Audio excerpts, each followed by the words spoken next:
স্বচ্ছ ভারত অভিযানে বিধাননগর পৌরসভার অন্তর্গত সালুয়া ৫ নম্বর রোডের উদ্যোগে অনুষ্ঠিত হলো স্বচ্ছ ভারত অভিযান। পরিচ্ছন্ন ও স্বাস্থ্যকর পরিবেশ গড়ে তোলার আহ্বান জানিয়েছেন। এই উদ্যোগের মূল উদ্দেশ্য হলো পরিচ্ছন্নতা সম্পর্কে সাধারণ মানুষের মধ্যে সচেতনতা বৃদ্ধি, প্লাস্টিক বর্জ্য কমানো এবং একটি সুস্থ ও সবুজ পরিবেশ গড়ে তোলার আহ্বান জানালো।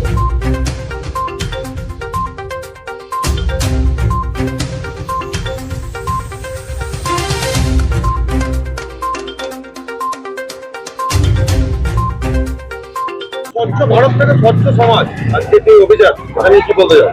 বলতে চাইছি যে মাননীয় প্রধানমন্ত্রী কয়েক বছর আগে যে আমাদের আহ্বানে সাড়া দিয়েছিলেন স্বচ্ছ ভারত, তার ডাকে সাড়া দিয়ে আমাদের রাজ্য স্তরে যেমন মুখ্যমন্ত্রীর নেতৃত্ব হচ্ছে এবং আমাদের এলাকায় এলাকায় প্রত্যেকের নেতৃত্বই হচ্ছে। আমাদের এখানে আমাদের বিশিষ্ট সমাজসেবিকা মিরাদি সে সারা বছর ধরে সমাজের সেবা করে থাকে।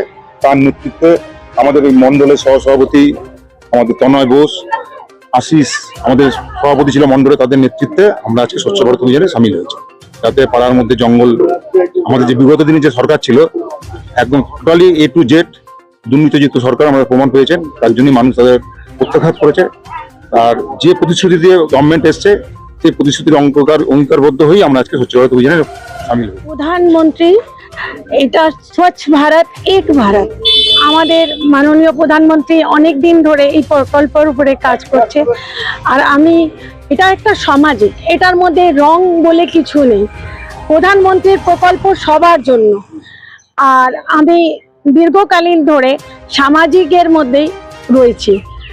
পার্টিগত ব্যাপার একটা আলাদা, কিন্তু সামাজিক যত প্রকল্প, দুঃখী যারা রয়েছে, যারা অসহায় রয়েছে, কেউ শোনে না, এটা দীর্ঘকালীন ধরে আমি যেহেতু এনজিওর সাথে যুক্ত রয়েছি আজ 20 বছর ধরে।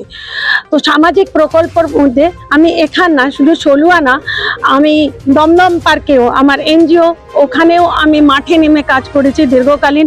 আর এখানেও যত রয়েছে আজ 10 বছর ধরে যারা যারা আমার কাছে এসছে তাদের আমি সব সময় অসহায়দের সাথে রয়েছি।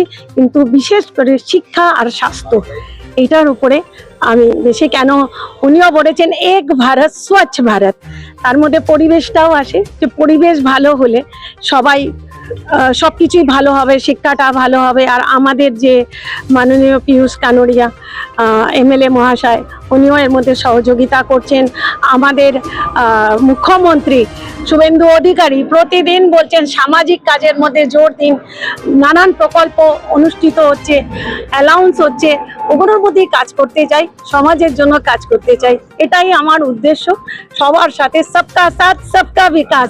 এই মহান উদ্যোগ সবকা সাথ সবকা বিকাশ এবং মোদিজির স্বচ্ছ ভারত, কি বলবেন? এখানে এই প্রয়াসটা নিয়েছে আমাদের দিদি, যাকে সবাই মিরাদি বলেই চিনি।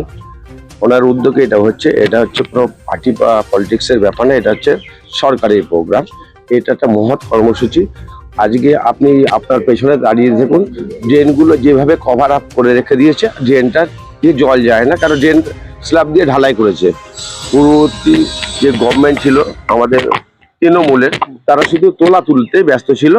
সামাজিক মানুষের যে সবগুলো দায়িত্ব সেগুলো তারা কর্ণপাত বা দৃষ্টিপাত দেয়নি। মানুষ বারবার বলা সত্ত্বেও সেদিকে দৃষ্টি আকর্ষণ হয়নি। তাই আমরা এখন কর্পোরেশনের বডিতে কিছুই নেই, আমরা আমাদের সামাজিক প্রকল্প এবং আমাদের যারা রাষ্ট্রীয়বাদী যারা জনতা, তারা এটাকে দৃষ্টি আকর্ষণ করছে যে কি করে মানুষের পাশে থাকা যায়। তার জন্য এটা একটা ক্ষুদ্র প্রয়াস হলো, কিন্তু মহৎ উদ্যোগ। তার কারণ অসহায় নিপীড়িত মানুষের পাশে উনি দাঁড়িয়েছে। সেই উদ্যোগকে আমরা সহযোগিতা করার জন্য এগিয়ে। বিগত দিনও অনেক কর্মসূচি, এইরকম কর্মসূচি আমরা গ্রহণ করেছি। দীর্ঘ 40 বছর আমি বিজেপি করছি। যেহেতু এটা পার্টি প্রোগ্রাম না, কিন্তু আমরা সোশ্যাল কাজে সবসময় নিযুক্ত থাকতে চেষ্টা করি এবং থাকতে ভালোবাসি। তার কারণে আমরা এই অঞ্চলে যখন দেখতে পারলাম, আমরা এখান দিয়ে প্রতিদিন নিয়ত যাতায়াত করি। মীরা গোস্বামী শর্মা, তিনি যার এনজিও গ্রিন পার্ক, যার নেতৃত্বে আমরা এই কারণেই এনজিওকে যুক্ত করেছি মীরাদির নেতৃত্বে, যে পরিবেশের যেহেতু ব্যাপার, সেহেতু এনজিওর একটা ভূমিকা আছে। তাই এই এনজিওর মাধ্যমে আমরা, মীরাদির মাধ্যমে আমরা সমবেতভাবে এই অঞ্চলের যারা পরিবেশ প্রেমী সকল মানুষকে আমরা সংঘবদ্ধ করেছি যতটা পেরেছি। আমরা চাই এই অঞ্চলে মানুষ সুস্থভাবে জীবনযাপন করুক। একটা পরিবেশ বাঁচলে তার পরিবার বাঁচে, পরিবার বাঁচলে তার সংসার, তার প্রজন্ম, নতুন প্রজন্মরা তারা সুস্থভাবে মানুষ হবে। এই চিন্তা ভাবনা করে আমাদের এই উদ্যোগকে যারা আমাদের সামিল হয়েছেন আমাদের সাথে, তাদের সবাইকে আমরা ধন্যবাদ জানাচ্ছি এই মিডিয়ার মাধ্যমে। এবং এই অঞ্চলে মানুষের কাছে আমরা সচেতন করতে এসেছি, আপনারা অন্তত প্লাস্টিক এবং যে ময়লা সেটা নির্দিষ্ট স্থানে ফেলবেন, এবং নির্দিষ্ট স্থানে যদি কেউ কর্পোরেশনের কেউ যদি না নিতে আসে আমাদের কাছে বলবেন, আমরা সেই ব্যবস্থা করব আগামী দিনে। এবং যেহেতু এখন বোর্ড নেই, সেহেতু আমরা সরকারি যে অফিসার আছে তাদের নেতৃত্বে আমরা অনেক কাজই করেছি। যেমন স্ট্রিট লাইট, বিভিন্ন জায়গায় লাইট ছিল না, তৃণমূলের শাসন আর আগের ওই 34 বছর 49 বছরে জঙ্গলি রাজ তৈরি করে চলে গেছে। এখন সেটা আমাদের শুধরাতে হয়তো অনেক সময় লাগবে। আমাদের পরিবেশ মন্ত্রী যে অগ্নিমিত্রা পল, উনিও আহ্বান জানিয়েছেন মানুষের কাছে যে শুভেন্দুদা অর্থাৎ মুখ্যমন্ত্রী আমাদের আবেদন জানিয়েছেন পরিবেশটা যাতে সুস্থ। ফলো করুন নাও অনলাইন, সঠিক খবর তুলে ধরি।